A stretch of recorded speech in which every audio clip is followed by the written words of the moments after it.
Oi pessoal, professor Born. Vamos então para a turma do semi-extensivo da Geografia B. Vamos falar sobre América Latina. Estamos na sua aula 11. Vamos lá. América Latina, na página 01 então da aula 11, traz importantes tópicos sobre os países desse importante continente. Para a gente começar a nossa reflexão, uma crítica do Duque. Então aqui tem uma porta, América Latina, e alguém diz assim, para uma faxineira: vai por mim, senhora, é melhor voltar em outra hora, a bagunça ainda vai rolar durante um bom tempo por aqui. Então, uma visão crítica sobre as questões geopolíticas, econômicas e sociais da América Latina. América Latina, então, na questão de localização, então fica no continente americano. Temos aqui a linha do Equador, que corta então o norte do Brasil e o norte da América então do Sul. E quando se fala de América Latina, ele envolve desde o México para o Sul. México, idioma espanhol; América Central, idioma predominante espanhol; América do Sul, idioma predominante espanhol, com exceção do Brasil e da Guiana Francesa. Então, a América Latina são os países que têm cultura e idioma descendente do latim. Por exemplo, o francês, o italiano, o espanhol, o português e o romeno são descendentes do idioma latino. Então, localização totalmente no hemisfério ocidental, nessa região aqui, passa então o meridiano de Greenwich. A América está totalmente ao ocidente e a América Latina, então, cortada desde o norte pelo Trópico de Câncer, linha do Equador, Trópico de Capricórnio, que são as linhas notáveis. O Círculo Polar Antártico não corta a América Latina. Essa é a divisão, então, cultural América Latina. Podemos também fazer uma divisão, que é a América Geográfica, né? A divisão geográfica, América do Norte, envolvendo Canadá, Estados Unidos e México, América Central e a América, então, do Sul. A América Central, ela, então, envolve aqui tanto uma parte continental, como também uma parte de ilhas. Então, é o Istmo Central. Istmo é essa junção entre um continente americano do norte, continente americano do sul, essa estreita porção de solos, de terras, chamada de Istmo Central, e as ilhas do Caribe. Aquele filme Piratas do Caribe pressupõe-se que aconteça nessa região, na época em que a Espanha levava muita prata e muitas riquezas para a Europa. A América Central, então, continental, fica entre Belize e Guatemala, até aqui o Panamá, envolvendo, então, Belize, Guatemala, Honduras, El Salvador, Nicarágua, Costa Rica e o Panamá, que conecta, então, com a Colômbia, na América do Sul, e o Panamá possui o importante Canal do Panamá. América, então, Central, ela se posiciona entre o Oceano Pacífico e o Oceano, então, Atlântico. A economia dessa região está baseada em agricultura de produtos tropicais, no modelo de plantation ainda colonial, com monocultura para exportação, com mão de obra barata.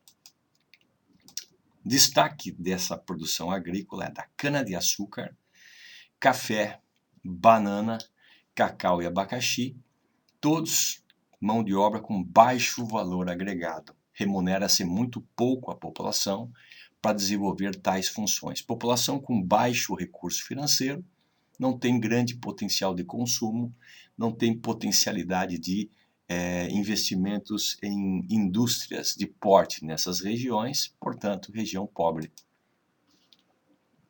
Países denominados de República das Bananas, ou seja, não tem força geopolítica para exigir melhores condições.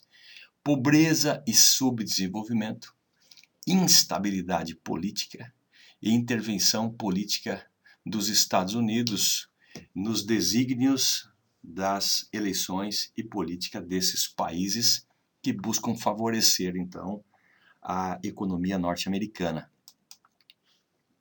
Multinacionais interferem nas políticas internas, mantendo ditadores voltados aos seus interesses econômicos. A CIA atua muito nessa região. Quando falamos em Canal do Panamá, fica então aqui nessa região, nesse país, Panamá. Essa zona do canal foi criada em 1903, a Zona do Canal. O Tratado de Ray-Buno-Verilha transferiu a posse desse canal para os Estados Unidos até 1999.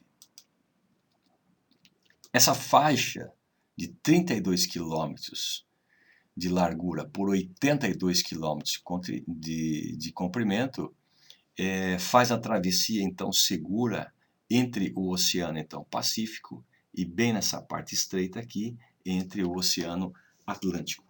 A conclusão do Canal do Panamá aconteceu em 1914.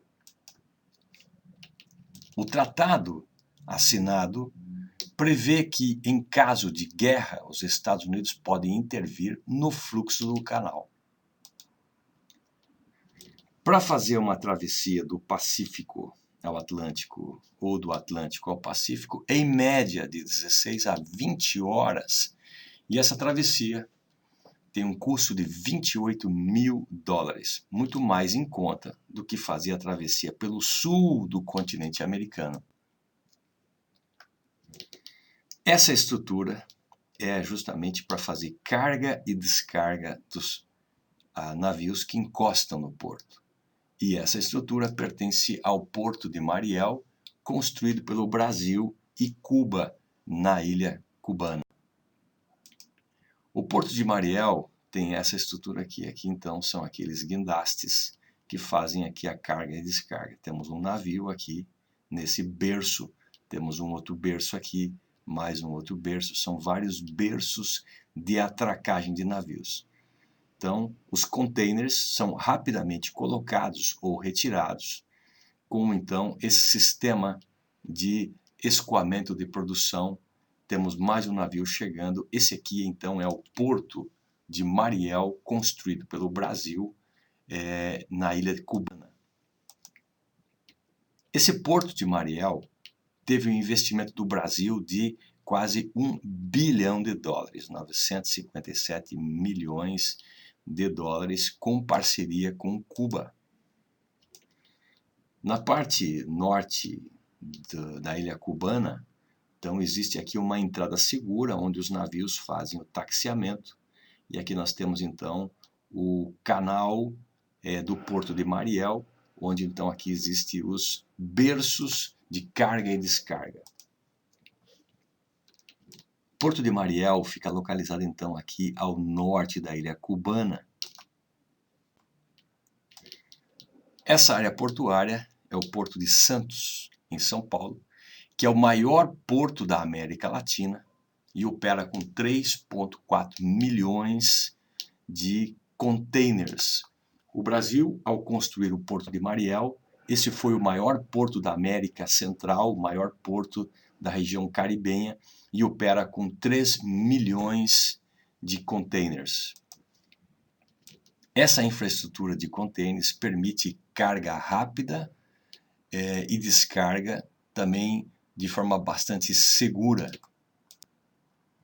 Temos aqui, nessa imagem, o Canal do Panamá, onde então os navios saem do Pacífico e atravessam até o Atlântico, através então desses canais importantes de escoamento de embarcações. No passado, antes da conclusão do Canal do Panamá, os navios saíam da costa ocidental dos Estados Unidos e navegavam através do sul da América até chegar então na costa leste do continente americano. Para encurtar esse caminho, foi construído então aqui o Canal do Panamá, ficou pronto então em 1914. O Canal do Panamá, então, tem a travessia de alguns quilômetros, passando então pelo Lago Gatun e 3 sequências então duplas de elevatórios de navios fazem com que então aconteça a passagem segura pelo continente americano com uma grande economia de tempo, de recursos e diminuição de riscos. Essa faixa de 32 km por 82 km entre os oceanos, então, em média de 20 horas, travessia de 28 mil dólares, esse canal foi passado, então, para o Panamá a partir, então, de 1999. Estados Unidos, frente à modernização dos grandes navios, resolveu então fazer uma ampliação do Canal do Panamá para a passagem de supernavios. Então aqui nós temos as obras de modernização do Canal do Panamá. Temos aqui então o Panamá e nessa porção mais estreita aqui de 82 quilômetros é onde acontece então a travessia desses navios. A travessia dos navios acontece então com uma incrível obra de engenharia, onde os navios entram por essas eclusas. Ao entrarem, essa eclusa enche de água e vai conduzindo o navio para outras áreas elevatórias até atravessar então as montanhas então da América Central. Temos aqui um navio Panamax. O navio Panamax é aquele que consegue fazer a travessia pelo Canal do Panamá. Diversos tipos de navios que levam containers ou então caminhões internos. Esse aqui é um navio que leva caminhões já carregados. Aqui existe uma rampa. Esses então navios encostam na costa e ao baixarem essa rampa, os caminhões com as cargas saem do navio levando e posteriormente regressando, levando cargas de todas as ordens, não somente cargas, mas navios passam pelo Canal do Panamá, navio de grande porte com quase 6.000 pessoas. Com o passar do tempo, a modernização fez com que os navios de um feeder de até 500 containers passasse a mais de 5.800 containers a 8.000 containers, com navios até com maior capacidade. De feeder, os navios Panamax são aqueles que comportam a entrada no Canal do Panamá. Os Post-Panamax já não passam pelo Canal do Panamá e os Super Post-Panamax são aqueles que atravessam os oceanos atualmente.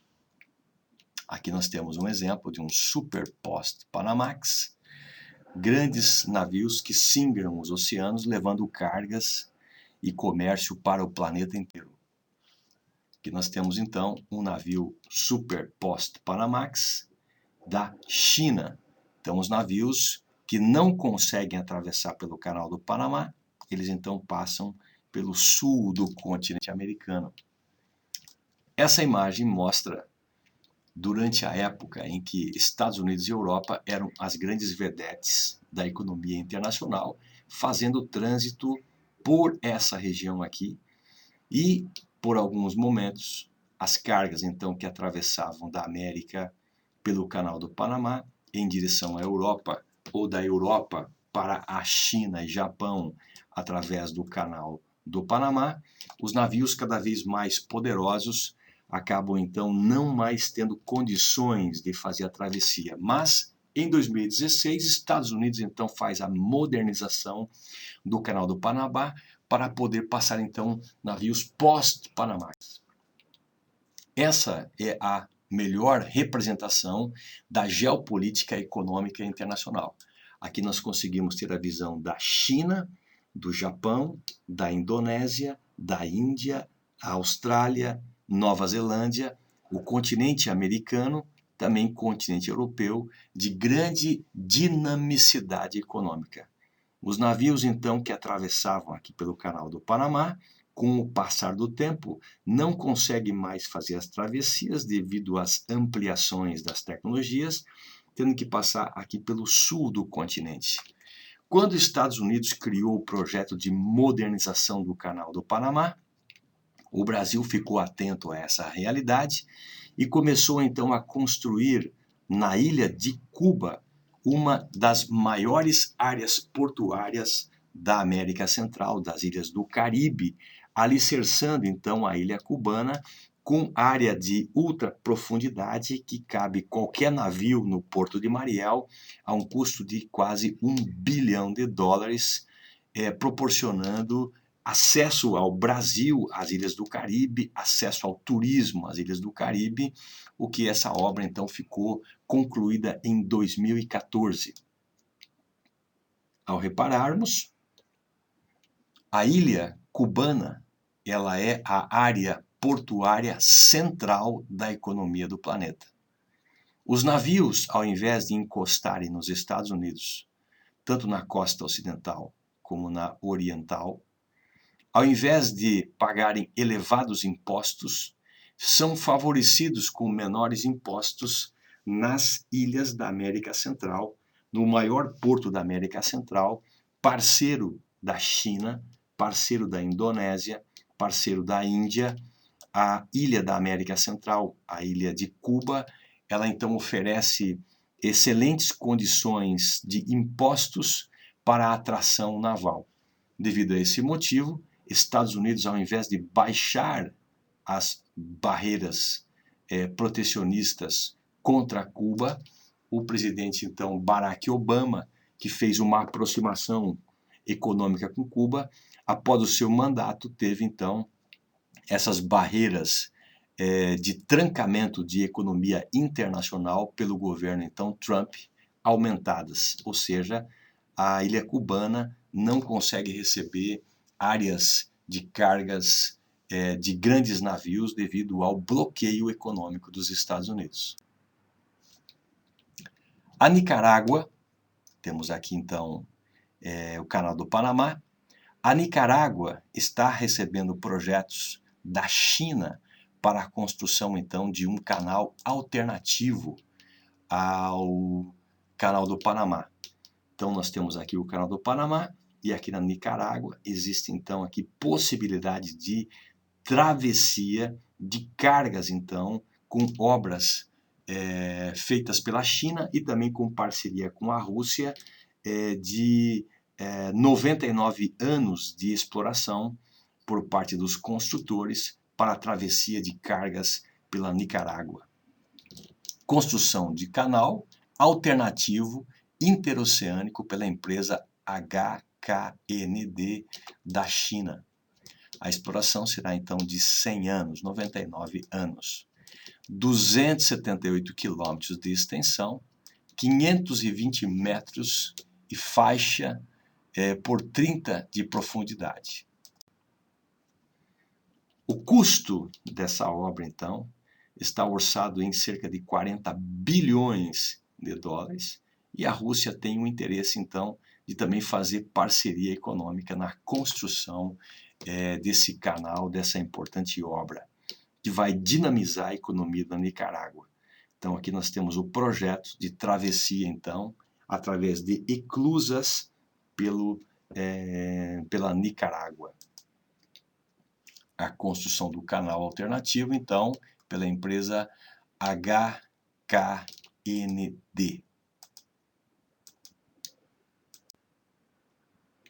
Cuba, então, conquistou a independência da Espanha com a intervenção dos Estados Unidos.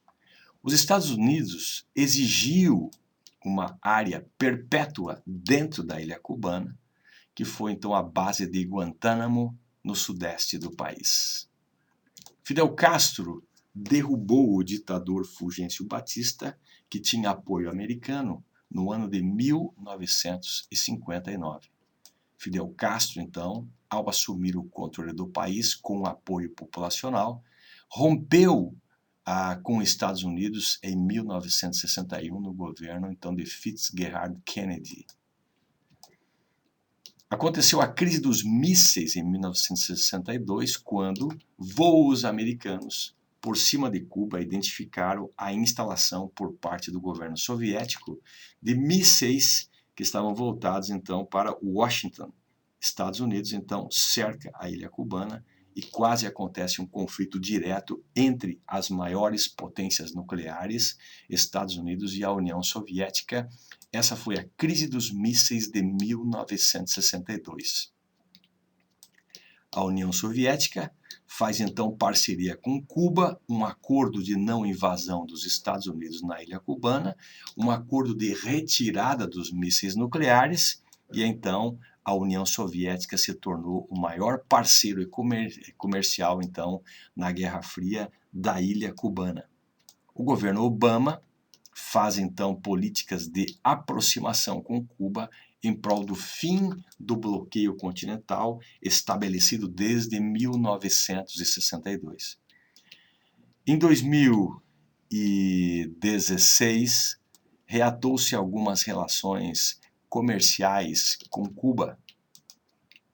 O Brasil, então, assinou o programa Mais Médicos para as áreas interioranas do Brasil, sem assistência de saúde, e esses médicos cubanos, então, conseguiram reduzir os índices de mortalidade e fizeram assistência médico-hospitalar nas áreas mais interioranas do Brasil. Quando falamos em Haiti, país próximo a Cuba, 27 mil quilômetros quadrados, foi a primeira república de maioria negra no mundo a partir da rebelião de escravos. O país possui uma pobreza extrema atualmente. Fuga de grandes contingentes para a República Dominicana e países da América. Temos aqui a República Dominicana, muitos haitianos fogem para esse país, também se deslocam para Cuba, para a Jamaica e buscam então guarnecimento e fuga então para aqui, Estados Unidos através da península da Flórida.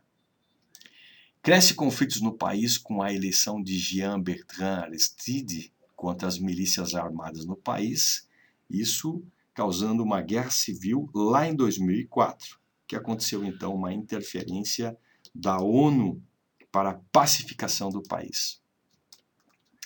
O Brasil foi quem então estabilizou a guerrilha interna do país através da coordenação da MINUSTAH, que é a missão das Nações Unidas para a estabilização do Haiti a partir de 2004. Um forte terremoto em 2010 abalou o país, causando então mais de 200 mil mortes e milhares de desabrigados. Até hoje o país não foi reconstruído e do Haiti muitos buscam então fuga para Cuba, muitos buscam então fuga para a Flórida e também buscam recurso de Brasil, entrando então pelo Acre e acessando o país. O Brasil é um país que recebe muitos refugiados mundiais. Atendemos 82 países no mundo inteiro. Os principais grupos de refugiados que o Brasil tem, em primeiro lugar, nós temos sírios, depois nós temos então belgas, depois nós temos haitianos e depois então paquistaneses. Desde o ano de 2012, diversos imigrantes então vieram para o Brasil, entrando através do Acre e se estabelecendo no Brasil. Quando falamos em América do Sul, existem então os países andinos, Venezuela, Colômbia, Equador, Peru, Bolívia, Chile, Argentina, Paraguai, são países que são influenciados pela Cordilheira dos Andes. Também nós temos os países platinos. Aqui nós temos então rios. Os rios dessa região correm para a Bacia do Prata.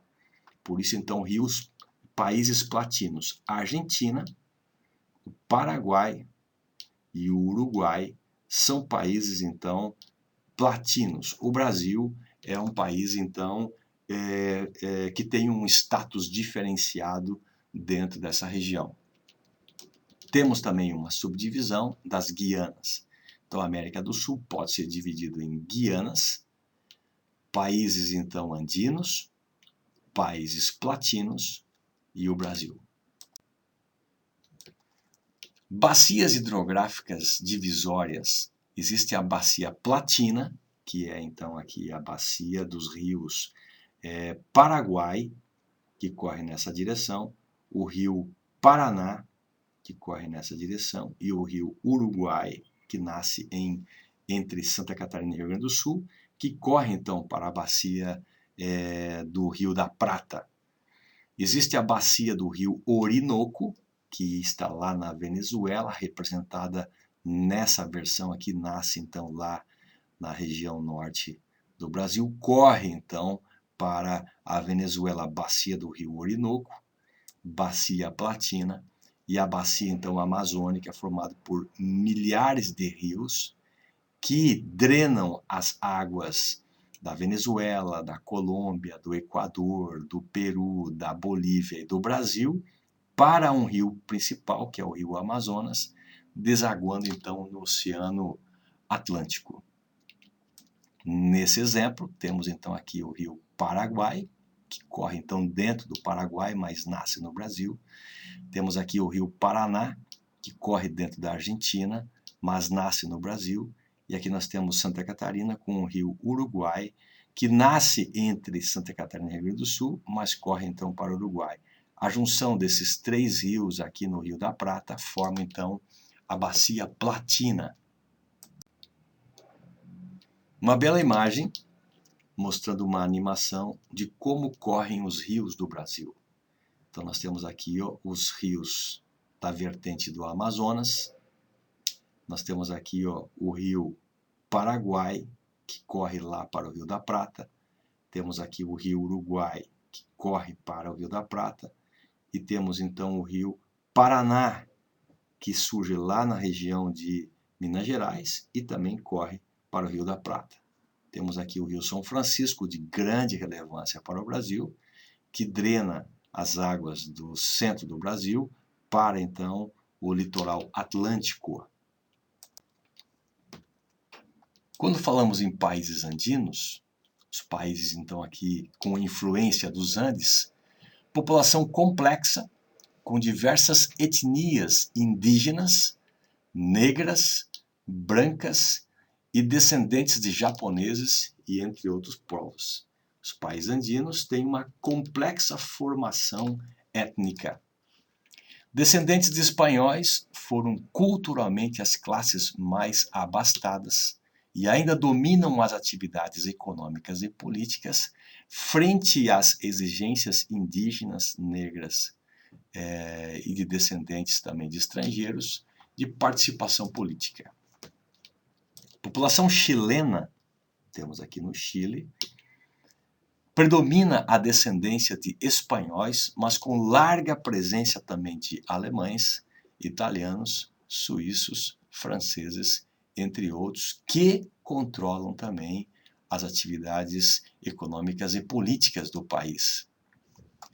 As populações nativas das regiões colombiana e ameríndia sofrem com a cooptação forçada aos narcotraficantes pelo abandono da presença das forças de segurança dos governos Colômbia, Venezuela, Peru, Bolívia. As comunidades nativas dessas regiões aqui se veem então cooptadas pelos grandes produtores do narcotráfico que invadem tribos, fazem reféns, fazem escravos e obrigam que essa população indígena transite com drogas, levando então, através então dos caminhos difíceis dessa região florestal amazônica, sem a atenção, sem a proteção das forças dos países de proteção desses grupos nativos. Populações nativas do altiplano andina são sedentárias e sobrevivem ao clima semiárido de elevada amplitude térmica e solos pedregosos, com cultivo de batata, criação de lhamas, alpacas, artesanato e também lã. As populações nativas, então, do altiplano andino, elas então trabalham com produtos de baixo valor agregado. Batatas, criação de lhamas, alpacas, artesanato de lã, mantendo uma grande pobreza nessa região. A população indígena na Bolívia tem forte participação nas decisões políticas desde a presidência do Evo Morales, que é um descendente indígena. A economia da América Andina, ou seja, dessa América sob influência da Cordilheira dos Andes, é uma economia embasada na exportação de commodities. Países são dependentes às flutuações das moedas internacionais, ou seja, instabilidade constante. Fazem comércio, por exemplo, de petróleo. Quando o petróleo cresce o preço, esses países são beneficiados, como, por exemplo, a Venezuela, como, por exemplo, aqui, então, o Equador. Mas quando essa moeda tende a cair os preços, quando o petróleo tende a cair os preços, então, esses países têm grandes dificuldades de administrar, então, as suas finanças internas. Equador e Bolívia, Equador e a Bolívia, apresentam severas retrações econômicas e políticas nesse momento, com grandes desavenças políticas internas. Peru, Chile e o Equador, o Peru, o Chile e o Equador, têm grandes atividades pesqueiras nessas regiões aqui e sofrem com as irregularidades dos fenômenos do El Niño, que é um aquecimento das águas do Pacífico Sul, ainda desconhecidas suas causas reais. Venezuela e o Equador, a Venezuela e o Equador, possuem força econômica na comercialização do petróleo, que é uma commodity, um produto negociado na Bolsa de Valores Internacional e sofre as flutuações da instabilidade, então, desse recurso natural. A Bolívia tem forte apoio na comercialização de estanho e também gás. A Bolívia, muito estanho para a produção industrial, e o Brasil é um dos grandes importadores de gás da Bolívia. O Chile possui grandes jazidas de cobre, importantes jazidas de cobre, para, por exemplo, fiação de energia elétrica. O Brasil, ele é um país que tem bastante cobre, mas o Brasil, ele precisa importar esse produto. Nós temos apenas de forma suficiente.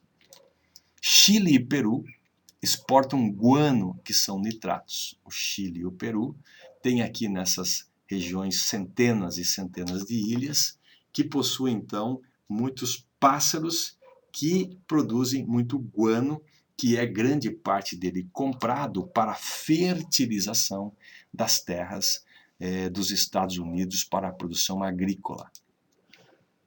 Empresas multinacionais dominam as extrações minerais dos países, promovendo evasão de divisa. As empresas multinacionais se estabelecem nesses países e, ao lucrarem, mandam todo esse recurso econômico para os seus países, ou seja, evasão de divisas.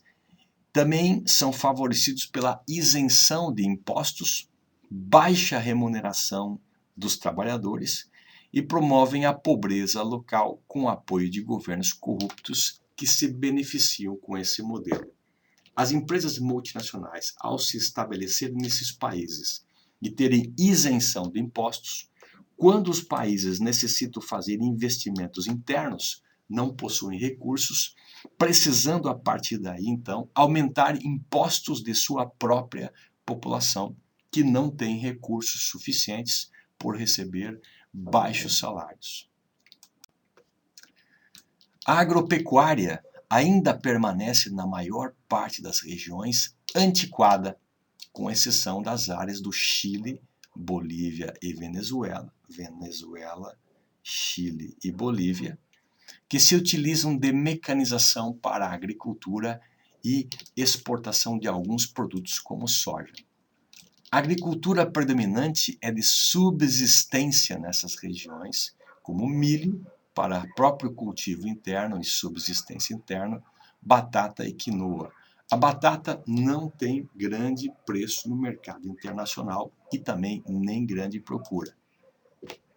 Temos aqui a quinoa, que é um cereal de grande importância nas regiões andinas. A agricultura comercial para a exportação ocorre pelo sistema de plantation, ou seja, um modelo ainda colonial, monocultor, de exportação, utilização de mão de obra de baixa qualificação, com a cultura do café, feito manualmente, cacau, algodão, banana e também a cultura de coca. Os climas temperados do Chile possui então, abaixo do trópico de Capricórnio, climas temperados, permite a cultura da vinha, do trigo, beterraba e fruticulturas. O Brasil produz trigo, só que o Brasil é um país de grande parte de climas quentes. O trigo tem um altíssimo custo de produção, sendo mais barato o Brasil adquirir esse produto através da compra externa. O café é produzido em grande quantidade na Colômbia. Temos então a Colômbia, com o cultivo realizado nas cordilheiras dos Andes e nos vales do rio Madalena, que fica bem nessa porção aqui. Temos então aqui o vale do rio Madalena. A cultura do café gosta de um ambiente não plano, mas sim de um relevo acidentado, por isso o cultivo acontece então no vale do rio Madalena. A cultura da soja mecanizada passou a ser cultivada no departamento de Santa Cruz, na Bolívia, voltado para a exportação. Temos então aqui o departamento de Santa Cruz, temos aqui a Bolívia, com a cultura de soja mecanizada próximo ao Brasil. Uma parte dessa cultura é feita por brasileiros nessa região.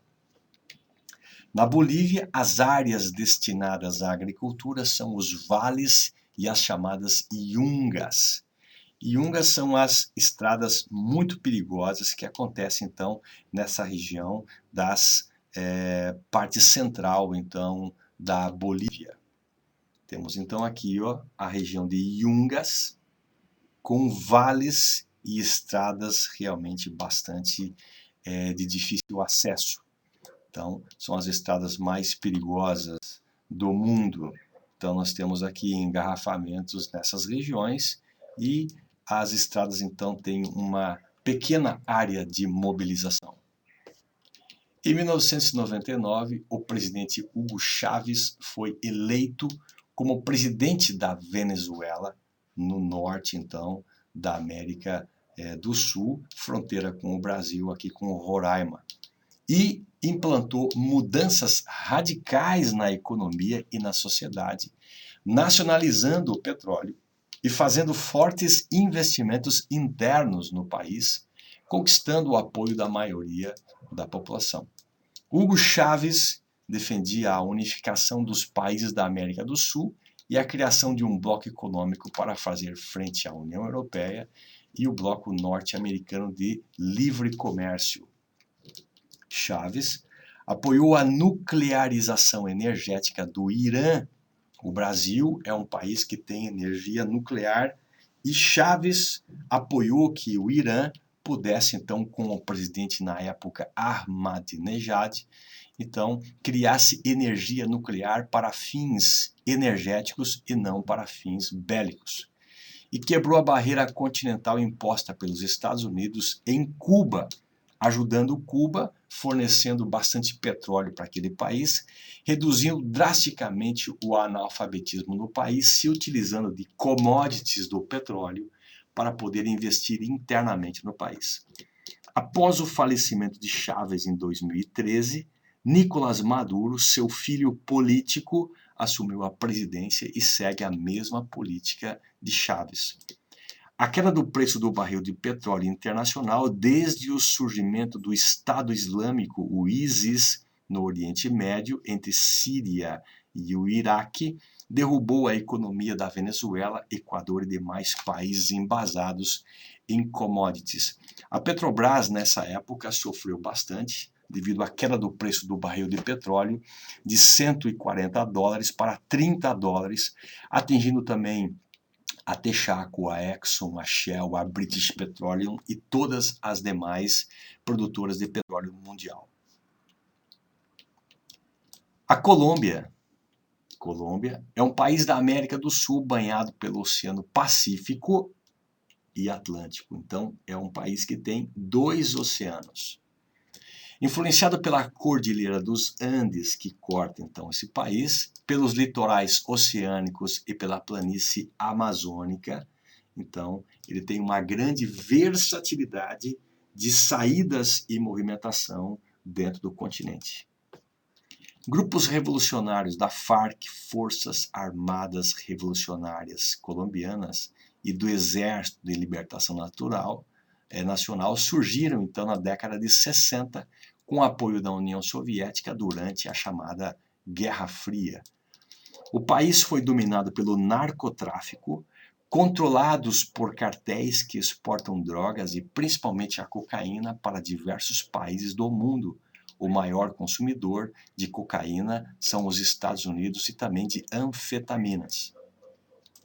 O cartel mais famoso era o cartel de Medellín, comandado pelo Pablo Escobar. Com a morte de Escobar, outros grupos surgiram e atualmente o mais poderoso é o cartel de Cali.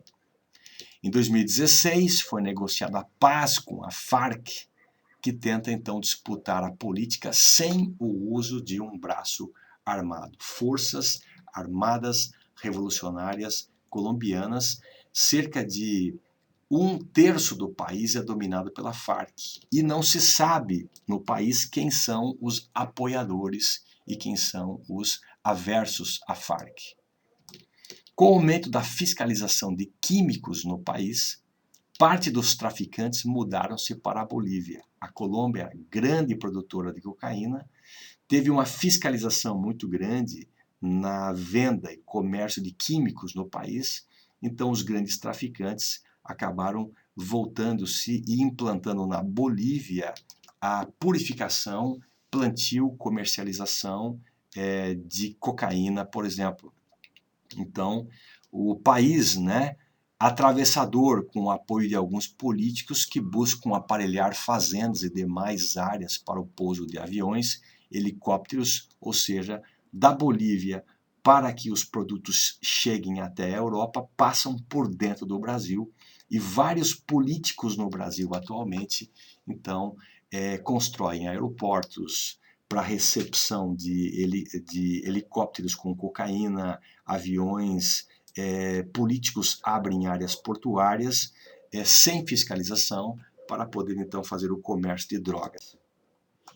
Em 2006 subiu ao poder da Bolívia o presidente Evo Morales, com o apoio de grande parte da população do país, com forte presença indígena. Evo Morales é um descendente indígena. Morales, então, adotou a política populista nacionalista, estatizando multinacionais de gás que atuavam no país. O Brasil é um dos grandes importadores de gás da Bolívia. Evo Morales buscou utilizar as riquezas minerais existentes no país para investir no crescimento interno, com apoio de grande parte da população. Se utilizou do gás natural para fazer investimentos internos em escolas, em universidades, em estradas, pontes, alicerçamento do país. Tratados desvantajosos para o país fizeram com que perdesse quase metade do seu território para o Peru, Brasil, Chile e Argentina. A Bolívia possuía saída para o mar, mas tratados desastrosos no passado e conflitos fizeram com que esse país ficasse um país mediterrâneo, ou seja, entre as terras sem acesso ao mar. Em 2010, o presidente Evo Morales assinou com o presidente peruano Alan Garcia uma saída para o mar, uma permissão livre de acesso ao mar, através de uma estreita faixa de 4 quilômetros no deserto por 99 anos, favorecendo a saída e a atuação econômica para o Pacífico, possibilitando então aqui um aumento da sua economia. O Chile é um país bastante diferente porque ele possui uma área de 756 mil quilômetros quadrados, possui uma grande latitude, uma grande medida norte e sul, mas uma pequena longitude, ou seja, uma área muito estreita de leste a oeste. População de 18 milhões de habitantes, faz a fronteira então do Peru, faz a fronteira com a Bolívia, faz a fronteira com a Argentina e tem todo um litoral gigantesco. Com grande violência, os Estados Unidos apoiaram a derrubada do presidente eleito Salvador Allende, a população havia eleito Salvador Allende, e empossaram o ditador Augusto Pinochet, que assumiu de 74 a 1990, que implantou o modelo econômico neoliberal no país, mas que se revelou, após anos de desregulação da economia, desestabilizador da economia, com milhões de desempregados em 2019 e grandes revoltas no país. A base do milagre econômico chileno foi uma brutal violência do governo Pinochet, criando campos de concentração para inimigos políticos e críticos ao modelo que se endividou internacionalmente. Para fazer obras internas, buscou patrocínio internacional, fazendo a inflação explodir no país. Durante a era Pinochet, o desemprego flutuou entre 10% e 20%, muito acima da média sul-americana, com alta inflação, que só após o governo ditatorial teve crescimento econômico. Como as mídias eram controladas pelo governo, não se permitia que falasse de corrupção, de desemprego, de grave crise econômica, dando a impressão de crescimento máximo da economia, ou seja, milagre econômico. Temos então aqui a evolução do modelo de inflação do país. Na década de 60, 70, a inflação ultrapassou 50%. Foi um desastre na economia. A partir da década de 80, a partir então da década de 90, a inflação acabou caindo com o fim do governo militar. Houve grandes flutuações, então, do sistema inflacionário, destruindo a economia do país e levando a milhões de pessoas no Chile à miséria. O desemprego no Chile e o desemprego na América do Sul, enquanto aqui nós temos o desemprego na América do Sul, o desemprego no Chile foi estratosférico. Quando se fala de América Latina, excetuando-se o Brasil, é formado pelo Paraguai, pela Argentina e pelo Uruguai, porque aqui correm os rios, todos eles nascentes no Brasil. O rio, então, Paraguai, que corta ao meio do Paraguai, o rio Paraná, que surge lá em Minas Gerais, e o rio Uruguai. Todos esses rios vão desembocar no Rio da Prata, por isso, então, temos a América Latina. A Argentina é o maior país, após o Brasil, da América do Sul. O Brasil, ele é considerado uma unidade independente na América do Sul, o único que fala, então, português. A Argentina é o país mais desenvolvido entre os países da América Latina. O predomínio de descendentes de espanhóis, alemães, italianos, suíços e eslavos são, então, a maioria da população. É o segundo maior país da América do Sul, perdendo apenas pelo Brasil.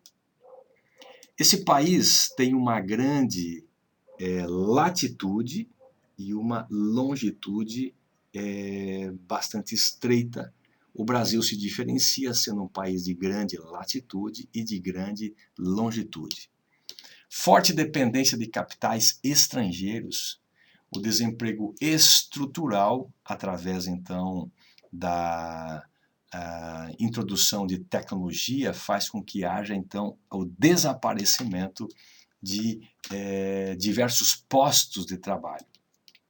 A falta de tecnologia, de investimento próprio desse país, é o que produz, então, o subdesenvolvimento, assim como os demais países da América do Sul.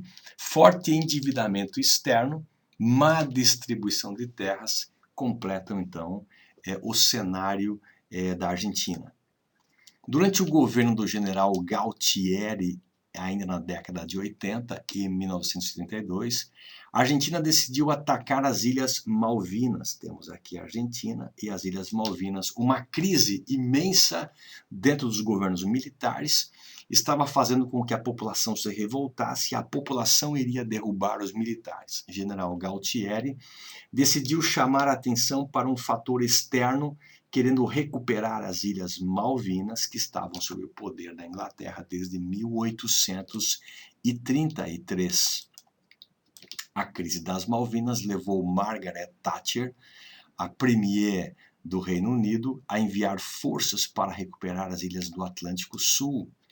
O governo Kirchner reestatizou as empresas petrolíferas YPF sob o controle espanhol que estava da Repsol. Ou seja, a crise econômica da Argentina ela é muito ampla e atualmente, então, o país busca recuperar-se da implantação de diversas crises administrativas no país. A administração Macri implantou o modelo neoliberal na economia.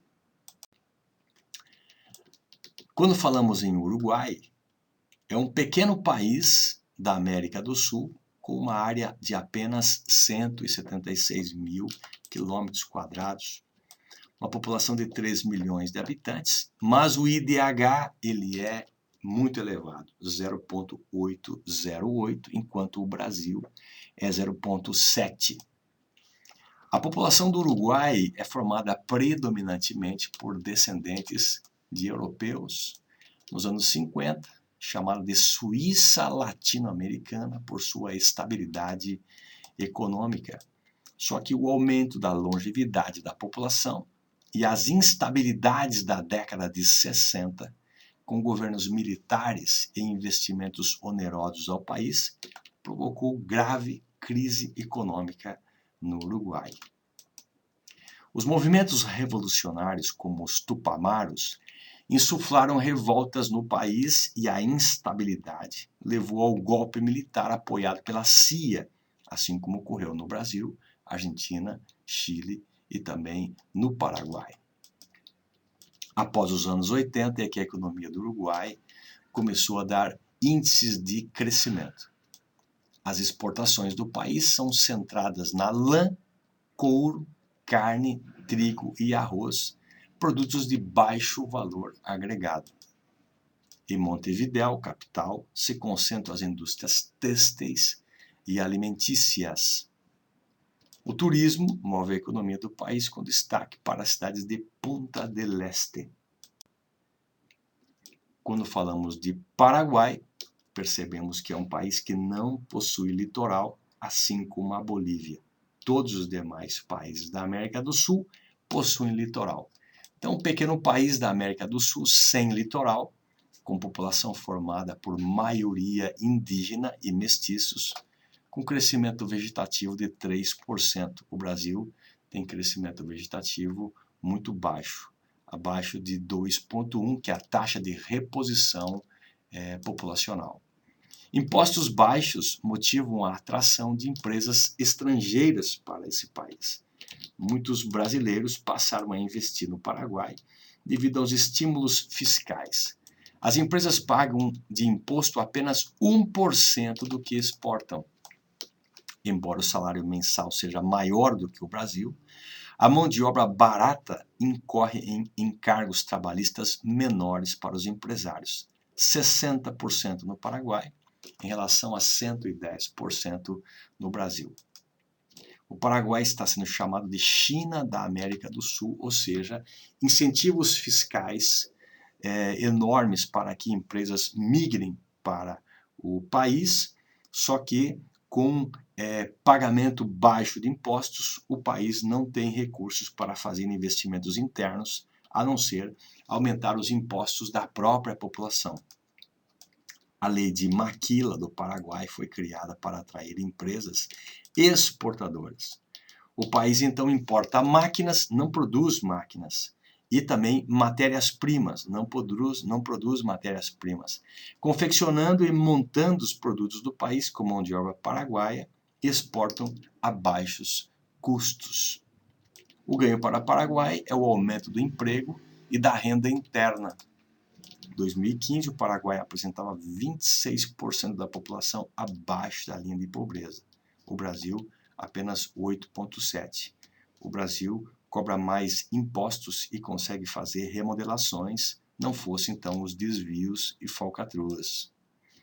Oferta de energia tem preço barato em relação ao Brasil devido a Itaipu. O Paraguai divide a Itaipu, a maior produtora de energia, com 14 gigawatts de energia. O Brasil divide 50% da usina hidrelétrica do Paraguai com o Paraguai,